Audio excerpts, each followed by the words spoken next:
practice. I'm joined now by Jeff Howe, Horns 24/7. Kind of Horns everything. Like, Jeff is everywhere. You can hear him podcasting, radio. He's all over the place.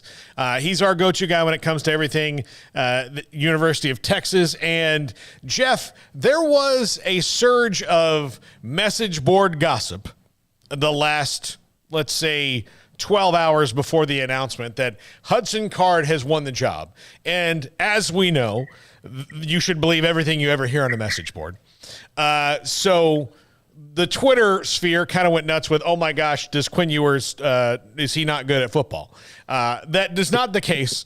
He is the starting quarterback at Texas, like everybody pretty much expected. But I do think that like everybody was starting to confront the questions of if Quinn Ewers transferred in and couldn't be that guy who couldn't win the job free and clear last year, what does that say about Quinn Ewers? But now we don't really have to answer those questions, do we? Yeah, there's a lot of layers to it, Paul. I mean, I know at Horns 24/7, I mean, we were never told or reported explicitly that Hudson Card was going to win the job. Now, depending on who you talk to, it was sounding maybe things were starting to trend in that direction. But I can tell you, being at their open practice on Tuesday, and again, it was a thud practice, so I mean, you can only take so much from it. But you look at the later, the team period late in that practice. I mean, Quinn Ewers was getting the first reps with the first offense, and I felt like I don't think either quarterback was great. And I think that's kind of been the theme so far, Paul. I don't think either one of these guys has pulled ahead of the other. And again, I will get to that part in a second. But, if I had to pick after just watching them with my own eyes on Tuesday, I probably said, okay, maybe a slight edge to Quinn Ewers at that point. But I don't think it was overwhelming one way or the other. I think when you look at, obviously – anybody that saw Quinn Ewers play in high school or just is familiar with his recruitment knows that, the kid is one of the most naturally gifted passers this state has produced in the last, 10 to 15 years. I mean, he's up there with guys with a Matthew Stafford, with a Kyler Murray, just in terms of just pure arm talent and the ability to throw the football. So, even though he did have 3 snaps at Ohio State last year, graduated early, I think there was an expectation that he was going to come in and win this job, but that's it. Again, he hasn't thrown a pass in a game since his junior season at South Lake Carroll. He did get the redshirt year last year at Ohio State, but there's a pretty big learning curve learning this Steve Sarkisian offense and really digesting it. And I think they threw a lot at him in the spring. I think Steve Sarkisian and that staff, they were pleased with the way that Quinn Ewers handled it. And, Sark hasn't come out and said anything yet, Paul, as far as why he made the decision. But at this point, my gut tells me if it's even or it's close, I think you go with the guy that maybe has a little more upside. And I think when you look at the nature of the Texas offense right now, I mean, with the exception of Bijan Robinson, most likely, all of your major pieces are going to be back next year. I mean, Xavier Worthy will be back in 2023.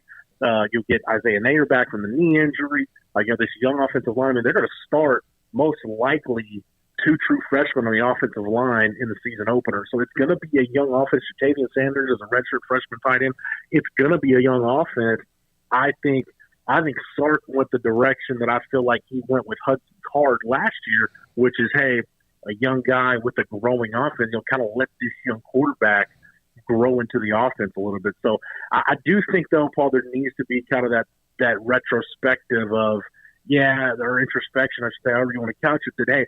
Yeah, Quinn Ewers is uber talented, but there was also a lot of catching up he had to do, number one, to learn a new offense and competing against a guy going through his second full year in the system in Hudson Card. And I know it's hard to believe, but guys can get better than they were at one point during the season. When you look at Hudson Card, I think the unfortunate thing for him last year was, the last game he played against West Virginia, he had a couple of series in that game where he was actually starting to play well. He got into a rhythm and was putting things together, and then he injured his ankle, and that ends his season. So we never really got to see this finish from Hudson Card. Had he stayed healthy and maybe started the K-State game, maybe that could have springboarded him, and maybe Texas fans might have felt better about the potential of him starting. But Sark made the decision today to go with Quinn Ewers, and again, through all of the stuff, all of the twists and turns, at the end of the day, I think we're back. We're back where a lot of people thought Texas would be at this point, with Quinn Ewers being QB1 heading into the opener. So how worried do they have to be about the transfer portal and Hudson Card, and I'll ask you about Malik Murphy in a second, but Hudson Card in particular. Right now, Paul, I mean, never say never when you talk about the transfer portal, right? I think we all know better than that. But I think when you look at his situation, I believe he graduates in December. So I think if you're Hudson Card, and honestly, I mean, all he's got to do is look at last year. Look, he started out as the guy and then, didn't play well. Casey Thompson ends up being the guy because of injuries and inconsistencies. They both end up playing. So I think if you're Hudson Card and you believe in your talent, I think he's got every reason to stick it out and at the very least be the backup quarterback. And then think about it from this standpoint, Paul, if he sticks it out, let's say Quinn Ewers lights it up this year, well, you're going to enter the transfer portal as a graduate transfer in December. And the only reason you weren't playing last year is because you got beat out by one of the best young quarterbacks in the country. So your stock would still be high. So I don't think Hudson Card's stock is going to slip any, whether he enters the transfer portal tomorrow or in the next 5 minutes or in December. So, I mean, again, on track to graduate. I think maybe just playing this season out. You're not going to be immediately eligible wherever you go anyway. So I think just play it out, see what happens, and then maybe look again a fresh start in December. It's not all that different. I think if you're a Texas fan, if you go back to that Shane Buechele, Sam Ehlinger quarterback battle where Shane Buechele stuck it out, and I think, probably by the middle part of November, I think the writing was on the wall at that point. Shane Buechele's going to transfer because he's got a shot to play in the National Football League, and lo and behold, he goes to SMU, lights it up, and he's on an NFL roster. So, like I said, I think Hudson Card has every reason to stick it out. Will he? I haven't heard will he or won't he, but there's every reason for him to stick it out at least through this season at Texas and then look at everything in December. Well, plus with Shane Buechele, when you have a quarterback in front of you like Sam Ehlinger who's going to run through a wall, you probably need to be at the ready because you could be in there any second, and help your team win a game. Paul. Yeah, you're exactly right. And I think you go back to that 18 season. I mean, Texas won 10 games. They don't win the Baylor game if it's not for Shane Buechele. Yes. Yeah. Absolutely. He played fantastic in that game. They're about 3 inches above Denzel Mims' head from losing a game to a team that wasn't very good in 2018. But Malik Murphy is an interesting case here in that when Steve Sarkisian came in, he's the first big quarterback recruit, and everybody is like, okay, Malik Murphy is the guy who's going to change everything. Well, now Quinn Ewers transfers in, and that pushes him back a little further. And then on the other side of that, Arch Manning. So he's caught in the middle of this here. What's his future? I think the big thing for Malik Murphy right now, Paul, is he's got to get healthy. He had a really nasty ankle injury the end of his senior year. Didn't do a whole lot. Got cleared to be on the field a little bit at the end of spring practice. But even in the open practice that we saw on Tuesday, I don't recall him taking any live reps, so still kind of working his way back from a pretty severe injury. So I think for Malik Murphy, at least for this year, I think the plan is, red shirt, sit and watch, and more than anything, get that ankle healthy, because I think once you get to January, again, depending on how things ultimately shake out with Hudson Card, if you're Malik Murphy, you're right in line to be QB2 going into the spring.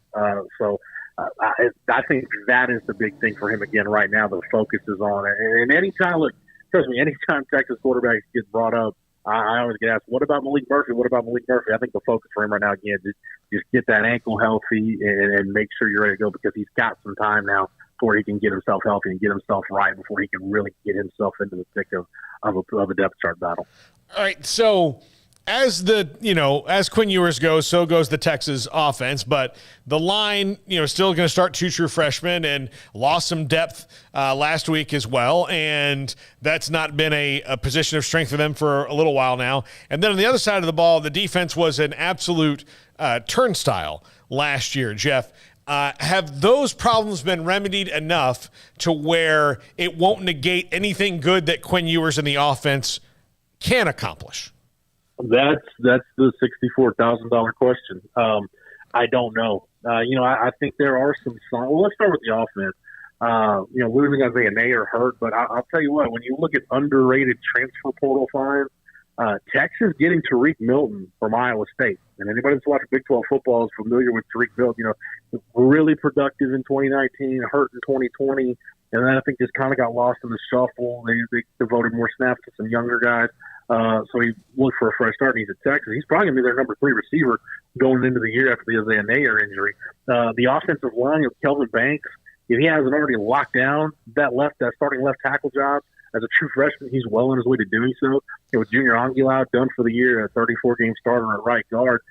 They were going to plug Cole Hudson in there, but Cole Hudson's been dealing with an injury.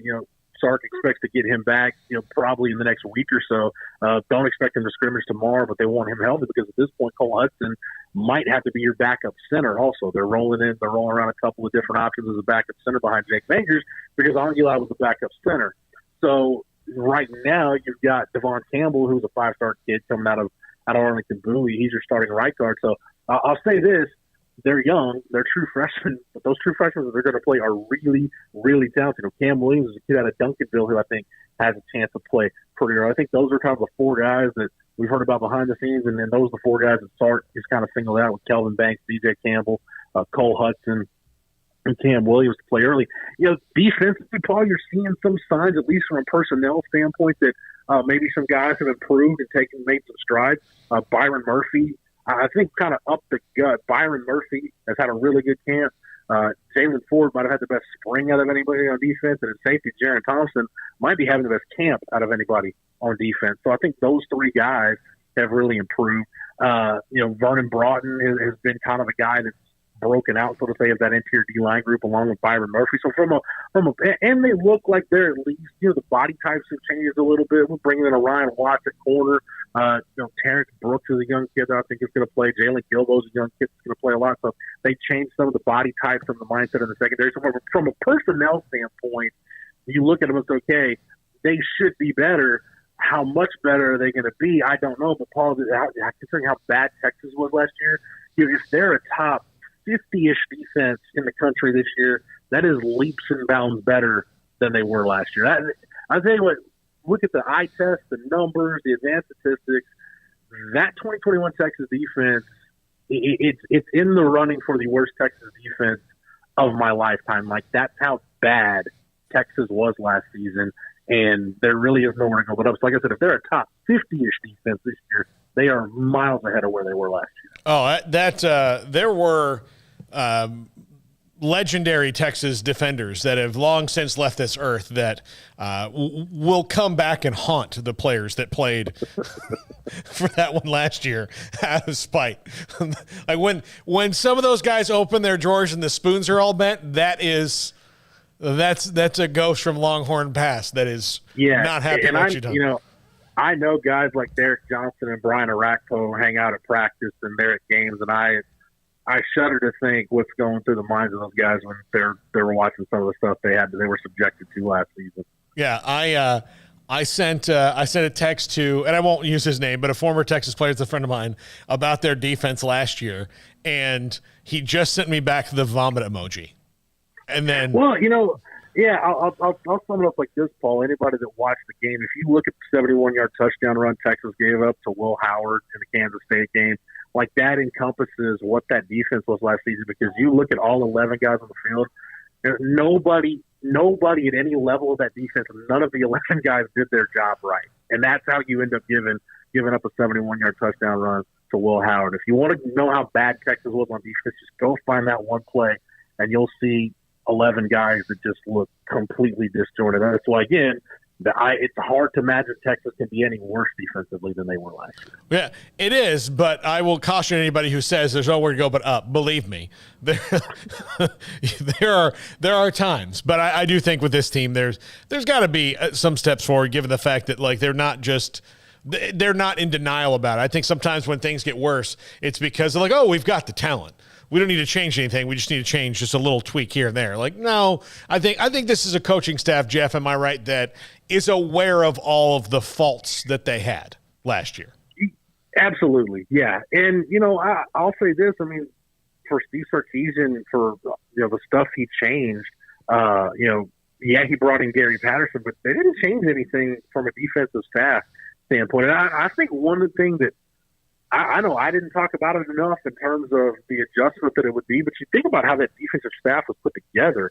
Pete Kwiatkowski as a coordinator was hired after all the other assistant coaches were hired. So while you're spending the spring not only getting your players familiar with your scheme, you're getting the assistant coaches familiar with your scheme, and you're getting to know those assistant coaches. So when you look at all kind of the discombobulation from the start, it's no surprise why Texas was as dysfunctional as they were on defense last year. Now, again, I do think from a personnel standpoint, again, I've mentioned those guys that have stepped up. They've got DeMarvion Overshown back. They're planning on using him a little bit more liberally on defense in terms of moving him around the field, kind of like a chess piece. Diamante Tucker-Dorsey's kind of an underrated portal addition for them, a linebacker transfer out of James Madison. So they've made some key additions. But I think that's a big part of it too, Paul, is just the staff now with a full year to actually be on the same page, understand everybody's idiosyncrasies. It makes it easier to teach when you actually know conceptually what you're supposed to be teaching and the way you're supposed to be teaching. Jeff Howe, Horns 24/7 with us all the time. Every time we need him, Jeff is right here for us. Jeff, thank you so much, and we'll be talking to you again soon. We will. No problem, Paul. Anytime. That's Jeff Howe, great friend of the show, great reporter there down in Austin, and does a great job